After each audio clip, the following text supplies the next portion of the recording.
नमस्कार. मी आज तुम्हाला आळूची पातळ भाजी दाखवणार आहे. आळूची भाजी करण्यासाठी आपल्याला ही अशी आळूची पानं लागणार आहेत. तर हे जे आळू आहे हे असं पातळ पानं असतात, हे भाजीचं आळूचं. आणि आळू हे दोन प्रकारचं असतं. एक वडीचं आळू असतं, त्याची पानं थोडी जाड असतात आणि डार्क असतात. आणि ही पानं हिरवीगार आणि पातळ असतात. ह्याचं आपण आज आळूची पातळ भाजी करूया.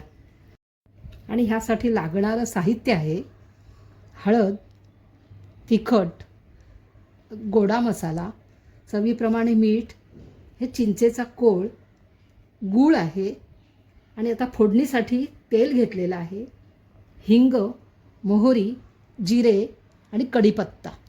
आणि आपल्याला नंतर मिळून यायला हे डाळीचं पीठ घेतलेलं आहे, ते पाणी घालून नंतर मी दाखवणारच आहे तुम्हाला. पाणी घालून आपण आळूच्या भाजीमध्ये मिक्स करणार आहोत. धुवून घेतलेली आळूची पानं आहेत.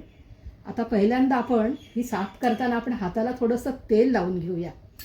म्हणजे हे आळू हे खाजरं असतं, त्याच्यामुळे हाताला कंद येण्याचा हे असतो.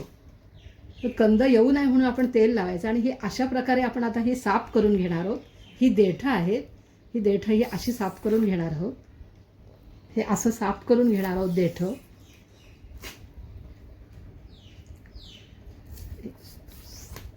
कात्रीने कापून घेतलेली आहे बघ अशी, आणि अशी साफ करून घेतलेल्या आहेत ह्या अशा प्रकारे. आणि आता हे जे इथलं जे देठ असतं ते सुद्धा अशा ह्या तिथल्यासुद्धा अशा ह्या शिरा ज्या असतात त्या आपण शक्यतो काढून घ्याव्या ह्या अशा, म्हणजे दाताखाली येत नाही. आणि आता मी ही सगळी पानं चिरून घेणार आहे, त्यात देठंसुद्धा चिरून घेणार आहे. आता आळूची पानं आणखीन ही आळूची देठं आपण ही बारीक चिरून घेतलेली आहेत. त्याच्यामध्ये शिजवायला आपण ह्या बारीक चिरलेल्या मिरच्या घेऊया. थोडंसं आलं भिजत टाकले होते मी, शेंगदाणे एक बारकी वाटी भरलेले आहेत हे भिजलेले शेंगदाणे. आणि 2 चमचे आपण चणा डाळ घेतलेली आहे, ती पण मी भिजवून घेतलेली आहे. आणि हे सगळं आपण साहित्य कुकरला लावून शिजवून घेणार आहोत. आता आपण गॅस चालू करून गॅसवर कुकर ठेवला आहे. त्या कुकरमध्ये हे आळूची ही चिरलेली पानं, ही देठं सगळी, हे सगळं मिळून आपण हे शिजायला ठेवते आहे.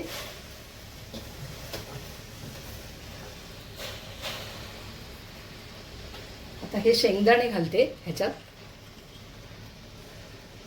ही चण्याची डाळ घालते, हे मिरच्या आणि आलं घालते.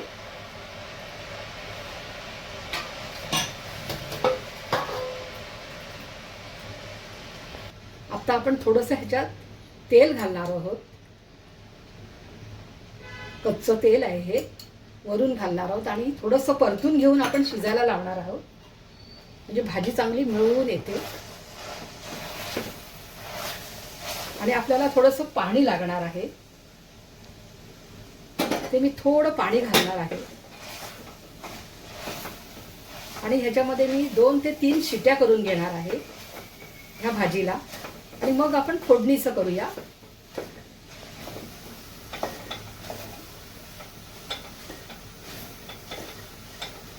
हे आता चांगलं परतून झालेलं आहे. आता आपण हे शिजण्यासाठी करूया. ह्याच्यात पाणी अजिबात नाही आहे, थोडंसं पाणी घालूया, म्हणजे 3 शिट्या त्याच्या होतील. हे बघा. आणि मग आपण फोडणीचं करूया. आता वाटीभर पाणी आपण घालून परतून घेऊन घेतलेलं आहे. आता आपण झाकण लावूया कुकरचं आणि 3 शिट्या करून घेऊया. आणि मग आपण कुकर थंड झाल्यावरती फोडणी करूया. ही आता भाजी आपली हे बघा छान शिजलेली आहे. 3 शिट्या झालेल्या आहेत. आता आपण त्याच्यामध्ये मसाले घालूया. ही आता हळद आहे पाव चमचा, त्याच्यानंतर हा 1 चमचा मिरच्या घातलेल्या आहेत मग अशी, तरी पण आपण तिखट घालूया आहे 1 चमचा. 2 चमचे मी गोडा मसाला घेतलेला आहे, तो घालूया.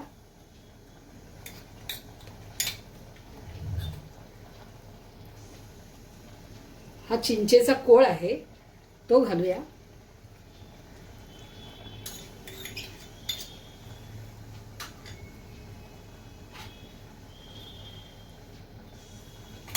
हा गूळ घालूया. चिंच जास्त असल्यामुळे हे आंबट गोड व्हायला पाहिजे म्हणून गूळ घालूया. आता आपण मीठ घालूया चवीप्रमाणे आणि हे असं चांगलं ढवळून घेऊया.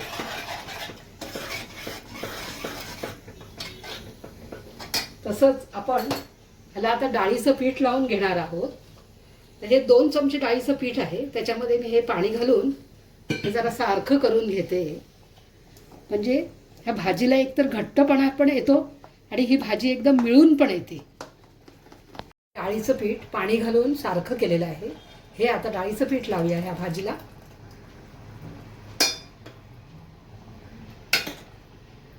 आणि आता भाजी आपली ही जरा उकळवून घेऊया आपण आणि वरून फोडणी देऊया. आता फोडणीला मी तेल घालते.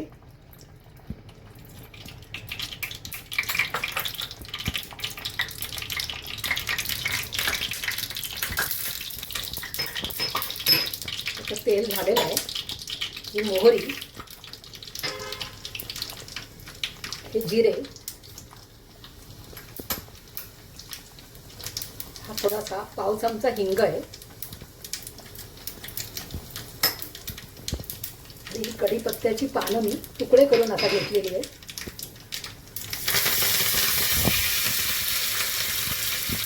फोडणी भाजीवर घालूया. चरचरीत अशी फोडणी दिलेली आहे. आता एकदम खमंग अशी ही आळूची पातळ भाजी तयार झालेली आहे. आता आपण गॅस बंद करूया आणि भाजी काढून घेऊया. आळूची पातळ भाजी आता तयार करून झालेली आहे. धन्यवाद. रेसिपी आवडल्यास माझ्या चॅनलला सबस्क्राईब करा, म्हणजे तुम्हाला नवीन नवीन रेसिपी बघता येतील.